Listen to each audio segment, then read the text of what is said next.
Alright, so I started putting the shelving units together just recently, tonight, and I've made a little progress. The reason I went with these, by the way, besides the porn star sounding name of them, Maxsteel, my floor is extremely uneven on the bottom there. You can't really tell from the shot here, but there is a nasty, nasty dip right there that would render any other shelving unit pretty much useless unless you want it dipping and swaying in the wind. I noticed a few problems here. As you see, I started testing things out with some of my collection here, and I'll show you some of the problems I have with this unit. Just good overall. First of all, I'll show you the adjustments here. There's like little clips here that you pop onto the poles. You see there's like little indentations here, and they stick on nicely, and you just slip on the shelves, and it takes a little getting used to, but once you do it, it's actually pretty easy. However, the big problem here is that there's a big gap between these two metal rods here. Basically, I'm going to have to figure out ways of storing some of the smaller cartridges. Super Nintendo, for example, sorry for the finger there. Super Nintendo, on the other hand, has a slight problem. As you can see.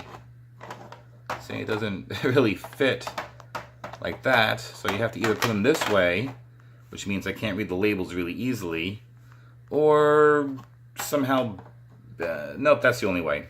That is the only way. Yeah, not really. So, that's an issue.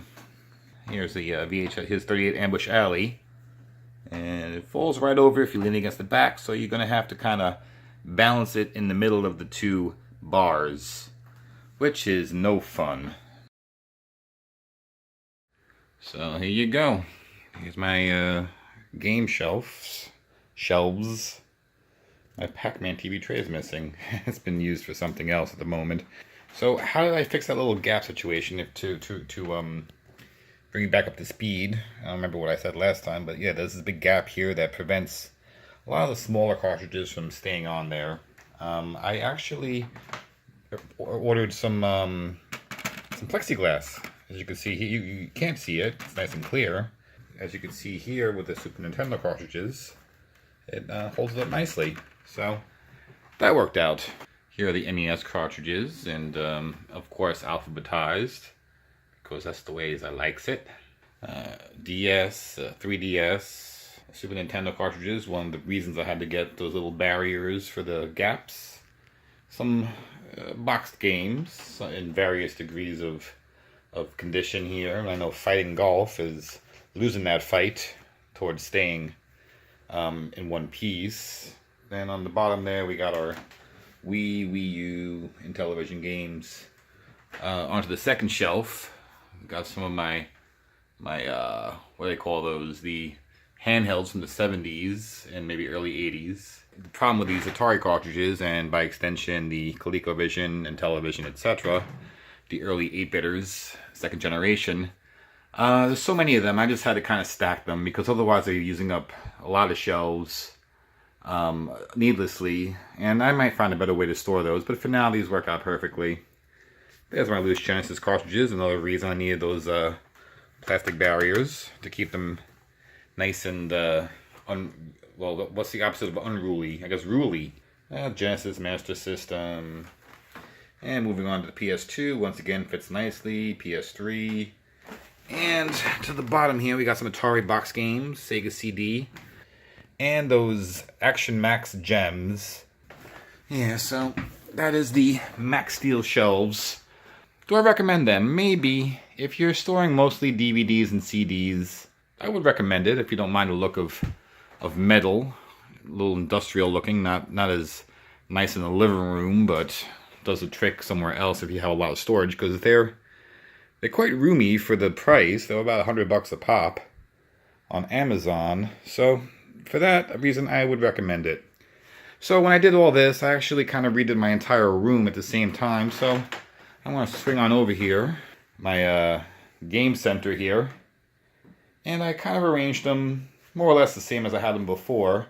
This time I made them a little bit neater, and these are all hooked up via a 8-port switcher, which they're all composite, nothing special. You know, I used to stress out about having everything S-video, Can't do that anymore because, first of all, this TV here does not accept as video input. I kind of got this cheap. This is easier to move, even though it's not as big as my last TV. I put this turntable I actually found this in the garbage. Oddly enough, in my apartment building. It's a Technics from 1977, I want to say. If I'm wrong on that date, please feel free to correct me in the comments. It's an SL1600. I didn't look up the actual date there. That's a new... hi finger.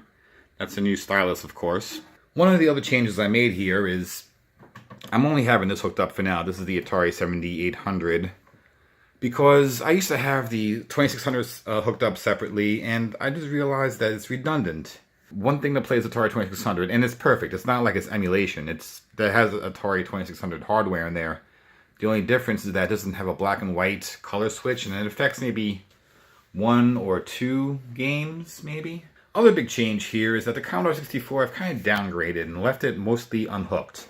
This drive isn't hooked up. I could hook it up on the fly if I need to, but I didn't want to hook it up permanently because it's just a pain in the ass. It sticks out another 5 inches, I feel, when it's hooked up because of the plug girth and the other cable. And honestly, it's just a headache to use half the time. And television is hooked up. ColecoVision is hooked up too. I tried to replace the wire on this, the RF cable wire, which is just like an RCA cable. The reception is terrible. I don't know if I need to do something to fix it. I might just have to do a AV mod on this because I'm getting tired of trying to play with RF connection on this. It's just a pain in the ass. I've kind of downgraded my PS3 and Wii U, or upgraded if you were, depending on your view, to a retro console setup. These are going to be hooked up to my HDMI monitor, which is over here. It's also my computer monitor. This is the TurboGrafx 16 that is really bad shape. As you can see here, someone messed it up badly and they had to do a little hack to get it to work again. This was given to me for free, so I'm not going to complain about that. So that is RF also right now. And the VCR is here for 2 reasons. I have old media, but also because I use this also as a pass-through for the RF consoles. So why do I do that? The reason for that is because capturing, I have to run it through a composite input in order for it to go through to my pass-through camera to get to the computer. This is the yellow switch box. This is kind of a work in progress here because I'm going to get like another one of those big shelves up here, put it against this wall and move some of these consoles, but for now I have some of my box games. I have a couple of my flashbacks that I don't really collect these too much. Power games, remember that?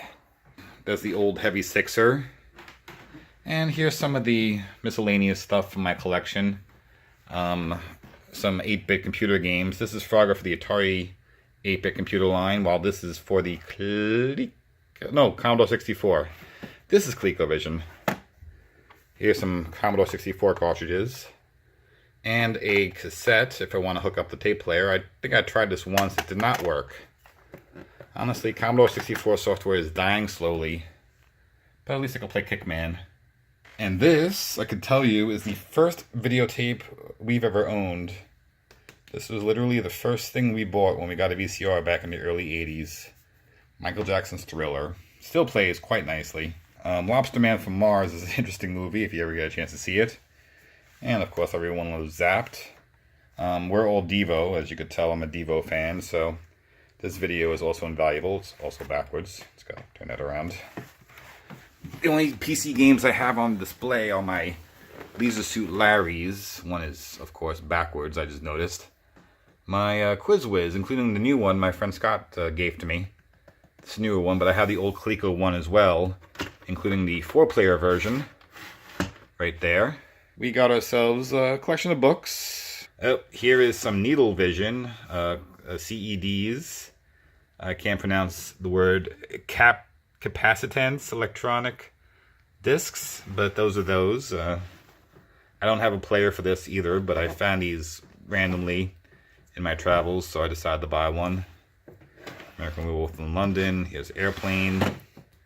And my Laserdisc collection. A lot of the stuff I have on Laserdisc is stuff that you can't really find anywhere else. Although there's some exceptions. Like I'm sure maybe you could find this somewhere.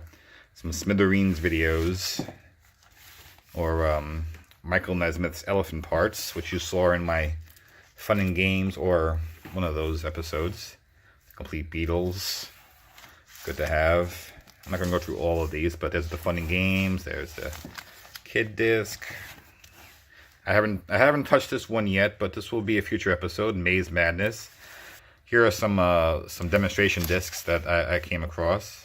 There are my Commodore 64 discs, and now here's my binders. I'll show you what's in here, because I know you're being nosy. This binder is to hold my loose Game Boy cartridges and anything that's tiny like this. See, so here you go. Here's some Game Boy Color, Game Boy Advance, Atari Lynx. Oh, I have Hydra. Forgot about that. And the Trapper Keeper. This is actually a brand new Trapper Keeper, or relatively new. But I'll show you what's in here. Old trading cards, oddly enough, from the 80s and 70s. Here's some Mork and Mindy cards. If you subscribe to my Twitter, you may have seen some of these displayed. But what else is in here is instruction manuals. It's my Link map, Link to the Past map, I should say. My Night Trap instruction manual, Sewer Shark. This is the Sherlock Holmes newspaper that you get when you want to play the game. Although it's never come up for me because I'm just not I wasn't that into it. Here's Sonic and Knuckles. Oh, can't forget Sequest. And this is the instruction manual for my Mach 128 cartridge that's in the back of my C64. And it tells you all the commands, which is it's invaluable to have this. And yeah, that's basically it. So, I don't know, this took a lot longer than I thought it would, so hope you enjoyed this little trip through my room, now that I have to clean up again. And anyway, I'll see you next time.